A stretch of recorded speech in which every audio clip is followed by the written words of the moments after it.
Hello everyone, welcome back to my YouTube channel. And आज हम इसमें सॉल्व करेंगे एक्सरसाइज 1.3, जिसमें कि हमने इसके फर्स्ट वीडियो में क्या किया था, क्वेश्चन नंबर 1 2 3 फुली सॉल्व किया था। एंड इस वाले पार्ट में देखेंगे, सेकंड पार्ट में इसके 4 5 6 7 8 एंड 9, यानी कि इस वाले लेक्चर में क्या होगा, जितने भी आपके 1.3 के क्वेश्चन हैं सारे के सारे सॉल्व हो जाएंगे। ठीक है, तो चलिए स्टार्ट करते हैं, आपको एक बार में ही समझ में आ जाएगा। तो इसमें क्वेश्चन नंबर 4 क्या है। क्वेश्चन नंबर 4 ये बोला है, एक्सप्रेस 0.99999, यानी कि कोमा कोमा कोमा बोल सकता हूँ, 0.9 के ऊपर बार है। इसका मतलब क्या है, यानी कि ये नंबर है बार बार रिपीट हो रहा है in the form of P upon Q. इसको एक्सप्रेस किस में करना है, पी अपॉन क्यू के फॉर्म में इसको हमें इस नंबर को लिखना है। Are you surprise by your answer, क्या आप जो आपका आंसर आएगा उससे सरप्राइज हो। With your teachers and classmate discuss why the answer make sense, यानी कि हमें अपने टीचर्स एंड क्लासमेट के साथ डिस्कस करना है। ठीक है, क्या ये जो आंसर है वह सेंसिबल है या फिर नहीं है। ठीक है, दूसरे चलिए फिर सॉल्व करते हैं, इसको कैसे सॉल्व करेंगे। देखो मैंने क्या बोला था, अगर एक के ऊपर बार हो तो हम दोनों साइड 10 के साथ मल्टीप्लाई करेंगे। अगर दो के ऊपर बार हो तो 100 के साथ, ऐसे ही सो ऑन हम मल्टीप्लाई करते हैं अकॉर्डिंग टू बार, यानी जितने के ऊपर बार हो उतने के साथ हम मल्टीप्लाई करते हैं। तो देखो यहाँ इसमें बस एक 1 डिजिट के ऊपर बार था, है ना, यानी कि 0.9 के ऊपर बार था, एक के ऊपर बार था, तो हम दोनों साइड किससे मल्टीप्लाई करेंगे, 10 के साथ इसको मल्टीप्लाई कर देंगे बोथ साइड। यानी कि इधर भी 10 के साथ इसको मल्टीप्लाई किया, इधर भी इसको 10 के साथ जब मल्टीप्लाई करेंगे ना, ये जो डेसिमल है ये इधर एक कदम आगे शिफ्ट हो जाएगा। ठीक है, इसके बाद क्या करेंगे, देखो ये जो नंबर है ना, ये जो नंबर है, जो नंबर हमें गिवन है, इसको हमें पहले x के इक्वल रखना है। इसके बाद क्या करना है, दोनों को 10 के साथ मल्टीप्लाई करना है, तो 10x आ गया, देन ये वाला 9.999 आ गया। ये मेरा इक्वेशन फर्स्ट है, ये मेरा इक्वेशन सेकंड है। अब इक्वेशन सेकंड में से इक्वेशन फर्स्ट को मैं क्या कर दूंगा, माइनस कर दूंगा। जब माइनस करूंगा क्या आ जाएगा, 9x इक्वल टू 9 आ जाएगा। ओके, यहाँ से मेरी x की वैल्यू कितनी आ गई, 1 आ गई। इससे मुझे क्या सीखने को मिला, जो जो ये क्वेश्चंस है ये एक मेथड से और सॉल्व हो सकता है। यानी कि देखो, अगर 0.9 था ना, अगर एक के ऊपर बार होगा तो हमें एक 9 के साथ मल्टीप्लाई करना है। ठीक है, अगर दो डिजिट के ऊपर बार होगा तो दो के साथ मल्टीप्लाई करना है। और एक इसका एक और तरीका क्या था, हम कैसे भी इसको भी सॉल्व करते थे। मान लो 0.6 होता तो हम कैसे लिखते थे, देखो डेसिमल के बाद जितने डिजिट उतने नीचे जीरो आता था। ठीक है, तो क्या होगा, अगर बार नहीं लगा होता तो जितने डिजिट उतना जीरो, अगर बार लगा होगा अपॉन में जितना बार उतना 9, यानी कि जितने डिजिट के ऊपर बार उतना 9 होगा।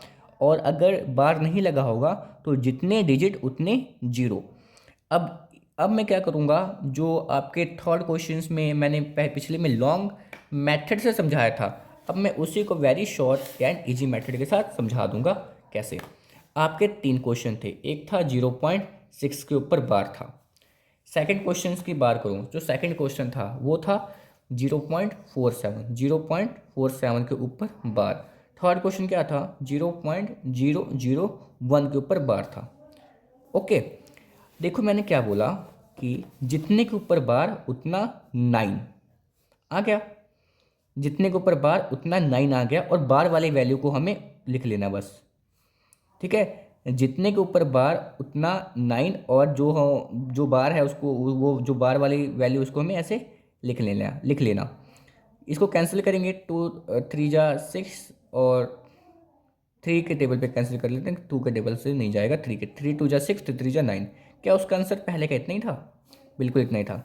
अगर देखो 0.47 को अगर मैं सॉल्व करूं, तो देखो मैंने बोला था जितने के ऊपर बार उतना 9, यानी कि, और मेरी बात सुनना, देखना बार इसमें बस से, इसमें बार कितने पे लगा है, खाली 7 पे लगा है। ठीक है, खाली 7 के ऊपर बार लगा है तो एक 9 आएगा। और मैंने बोला था, और जिस पे बार नहीं लगा होता, यानी कि जो जितने डिजिट के ऊपर बार नहीं लगा है उतना हम उसको उससे टेंस के साथ मल्टीप्लाई कर देंगे। तो डेसिमल के बाद कुछ देखो, बस एक ही नंबर है जिस पे बार नहीं लगा है, इसको हम 10 के साथ मल्टीप्लाई कर देंगे। समझ रहे हो, इसके ऊपर तो बार लगा था, इसका तो 9 आ गया, पर इसके ऊपर तो बार नहीं लगा था ना। तो देखो 0.4 था, यानी कि इसको हम 10 के साथ क्या कर देंगे, मल्टीप्लाई, क्योंकि एक डिजिट के ऊपर बार नहीं था तो हम 10 के साथ इसको मल्टीप्लाई कर देंगे। ठीक है, अब मुझे तो बार वाली वैल्यू लिखनी है भाई, 7 है, ये 4, तो 4 के ऊपर बार नहीं है, तो सिंपली क्या करना, देखो 4 7 कितना होता है 47, 47 में से क्या करना, जिसके ऊपर बार नहीं है ना इसको माइनस कर देना। 47 में से जिसके ऊपर बार नहीं है इसको माइनस कर देना, कि 4 के पास बार नहीं है, 47 में से 4 को माइनस कर देना, क्या आ जाएगा, 47 में से 4 जाएगा तो 43 आ जाएगा, ऊपर क्या आ जाएगा 43, यानी कि क्या आ गया मेरा आंसर, 43 अपॉन में क्या आ गया, 90 आ गया। कोई भी क्वेश्चन को आप ऐसे सॉल्व कर सकते हो, यानी कि आपके एमसीक्यूज में आ गया तो आप इजीली इसको कर सकते हो सॉल्व। एंड इसके बाद क्या करूँ, 0.001 के ऊपर बार था। अब देखो इसमें देखो 3 के ऊपर बार था तो क्या आ जाएगा, 9 आ जाएगा। अब भाई यहाँ पे 1 ही है, ऊपर 1 आ गया, ये मेरा क्या हो गया, आंसर हो गया। इजी था ना क्वेश्चन, ओके डन, समझ में आ गया। बस ये इस क्वेश्चन का कॉन्सेप्ट यही था। इसके बाद नेक्स्ट क्वेश्चन की ओर मूव करते हैं, ये रहा चेक वेदर वाला। What can the maximum number of digit be in the repeating block of digits in the decimal expansion of 1/17? Perform the division. Check your answer. यानी कि इसने बोला है, यानी कि इसमें क्वेश्चंस में ये बोला है what can the maximum number of digit be, यानी कि 1/17 इसको आप डिवाइड करोगे लॉन्ग डिवीजन मेथड से तो कितना, यानी कि ये जो डिजिट है कितने नंबर बाद रिपीट होगा। देखो हमें क्या करना है ना, ये जो 1/17 है इसको हमें जब तक डिवाइड करना है जब तक इसका रिमाइंडर 1 ना आ जाए। जब 1 आ जाएगा तो समझ जाना भाई ये नंबर क्या होगा, अगेन रिपीट होगा। तो मैंने ये समझाया था लॉन्ग डिवीजन मेथड से कैसे इसको सॉल्व करते हैं। ठीक है, तो इसको आप आराम से सॉल्व कीजिएगा। ठीक है, इसको आराम से सॉल्व कीजिएगा और एक दिन ऐसा आएगा, एक दिन ऐसा आएगा जब इसका रिमाइंडर क्या आ जाएगा, 1 आ जाएगा। यानी कि टोटल 1 2 3 4 5 6 7 8 9 10 11 12 13 14 15 16 डिजिट रिपीट होने के बाद हमारा फिर से 1 आएगा, यानी कि there are 16 digit in the repeating block of the decimal expansion of 1/17। तो इसको आपको सिंपली इसको डिवाइड करके देखना ही है। ओके, इसके बाद नेक्स्ट क्वेश्चन की ओर देखते हैं। इसमें बोला गया है look at several example of rational number in the form of P upon Q, यानी कि हमें एग्जाम्पल देना है रैशनल नंबर का जो पी अपॉन क्यू के फॉर्म में होना चाहिए, जिसमें क्यू की वैल्यू ना 0 नहीं होना चाहिए। आपको क्यू की वैल्यू 0 नहीं लेना है, बाकी को जो मर्जी ले लो पर 0 नहीं होना चाहिए। Where P and Q are integers, जो आप पी और क्यू की जो भी वैल्यू रखोगे वो कोई इंटीजर होगा विथ नो कॉमन फैक्टर, यानी कि इन दोनों का जो कॉमन फैक्टर होगा वो क्या होगा, बस 1 होना चाहिए। ठीक है, और उसके अलावा कुछ नहीं होना चाहिए। और हैविंग टर्मिनेटिंग डेसिमल, और वो टर्मिनेटिंग होना चाहिए, यानी कि इसको सॉल्व करने के बाद वो जो पूरी टर्म टर्मिनेट हो जानी चाहिए। ठीक है, और can you guess what property Q must satisfy, आप बता सकते हो ये क्यू की प्रॉपर्टी कौन सी सेटिफाई होगी, ये हमें बताना है। तो इसमें कुछ नंबर है, ये देखते हैं। एग्जाम्पल है, एग्जाम्पल बतानी ना, तो मैंने पहले क्या लिया है 2/5। जब देखो 2 और 5 एक ऐसे नंबर है जिसका कॉमन फैक्टर क्या होगा, क्या होगा, 1 होगा, 1 के अलावा कोई भी नहीं हो सकता। एंड इसको जब हम सॉल्व करेंगे तो 0.4 ही आएगा। ओके, ये टर्मिनेटिंग भी है एंड ये फॉलो भी कर रहा है, इसका जो कॉमन फैक्टर है वो 1 ही है। देन 11/4 की बात करूँ, इसको सॉल्व करोगे 2.75 आएगा, देन इसका भी कॉमन 1 ही है। 9/100 को सॉल्व करोगे देन इसका क्या आएगा, ये भी टर्मिनेटिंग होगा 0.09, ये भी क्या होगा, इसका कॉमन फैक्टर ये भी क्या होगा, 1 ही होगा इन दोनों का। तो अगर इसने बात की है, अगर क्यू की जगह पे, यानी कि जो हमने क्यू में वैल्यू रखी है, इसमें देखो इसमें कोई भी अगर 2 × 5 यानी कि 2 की पावर कुछ भी समथिंग हो एंड 5 की पावर कुछ भी समथिंग हो, then P upon Q is a terminating decimal expansion. अगर देखो अपॉन में 2 या 5 का कोई भी अगर स्क्वायर हो तो वो क्या हो जाता है, टर्मिनेटिंग डेसिमल एक्सपेंशन हो जाता है। तो ये वाला पॉइंट काफ़ी इंपॉर्टेंट है, इसको ध्यान में रखना है। ठीक है, देखो इसमें 5 और 2 का ही ज़्यादा मल्टीपल है, 5 है फिर 2 की पावर 2 है, देन ये देखो 100 है। ठीक है, ये 2 और 5 दोनों पे ही होता है। ठीक है, तो ये है। ओके, देन ये आपको समझ में आ गया होगा। देन मूव करते हैं नेक्स्ट क्वेश्चन की ओर। इसके बाद क्वेश्चन क्या है, right 3 number whose decimal expansion are non terminating और नॉन रीअकरिंग। यानी कि हमें क्या करना है, हमें 3 डेसिमल एक्सपेंशन का एग्जांपल देना है जो कि नॉन टर्मिनेटिंग होगा और नॉन रिपीटिंग कह सकते हैं, यानी कि टर्मिनेटिंग नहीं होगा और वो दोबारा नंबर रिपीट भी नहीं होगा। और ऐसे नंबर को हम कहते हैं इरेशनल नंबर। मेरी बात ध्यान से सुनिएगा, आगे काम आएगा ज़रूर। यानी कि देखना, अगर जो नंबर देखो रिपीट हो रहा है बार बार, वो रैशनल नंबर के कैटेगरी में आते हैं, वो रैशनल नंबर के कैटेगरी में आते हैं। जो नंबर नॉन रिपीटिंग यानी कि नॉन टर्मिनेटिंग और नॉट रिपीटिंग में आते हैं, वो इरेशनल नंबर में आते हैं। यानी कि वो नंबर जो क्या हो रहे हैं, नॉन टर्मिनेटिंग भी है और नॉट रीअकरिंग भी कह सकते हो, चाहे नॉन रिपीटिंग भी है, वो इरेशनल नंबर के कैटेगरी में आते हैं। तो इसमें मैंने इसने बोला भाई नॉन रीअकरिंग, यानी कि तो हम एग्जांपल ले लेंगे 0.10, फिर 1 के बाद 2 जीरो, 1 के बाद 3 जीरो, 1 के बाद 4 जीरो, ऐसे सो ऑन चलता जाएगा। देखो इसमें कोई नंबर क्या हो रहा है, रिपीट नहीं हो रहा है और ये नॉन टर्मिनेटिंग भी है और नंबर रिपीट भी नहीं हो रहा है। आप अपनी ओर से कोई भी एग्जांपल सेट कर सकते हो, ठीक है। और कुछ सेट नहीं करना, नंबर ही सेट करना, ओके। देन 0.2 2 बार जीरो, फिर 2 के बाद 3 बार जीरो, देन 2 के बाद 4 बार जीरो, 2 के बाद 5 बार जीरो, ऐसे सोन लगाते जाओ।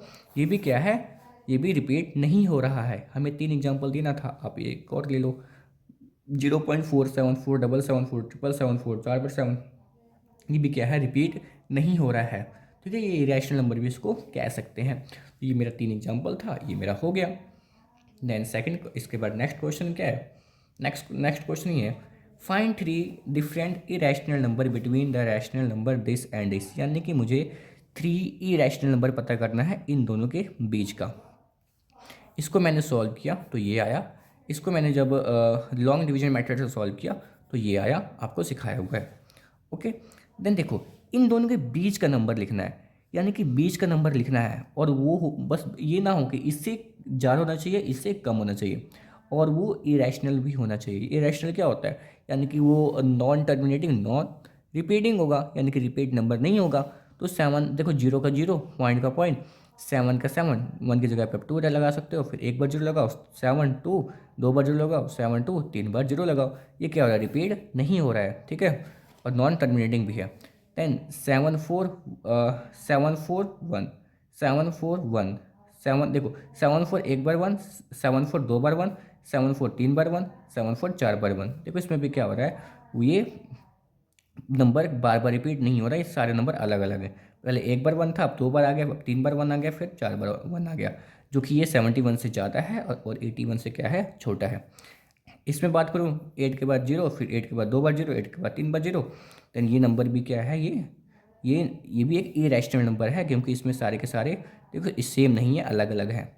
ये मेरी 3 एग्जाम्पल सेट हो गई। इसके बाद मुझे इसने बोला था क्वेश्चन में, हमें बताओ इसमें से कौन सा रैशनल है और कौन सा इरेशनल है। तो देखो 23 हमें साफ पता लग रहा है इरेशनल है।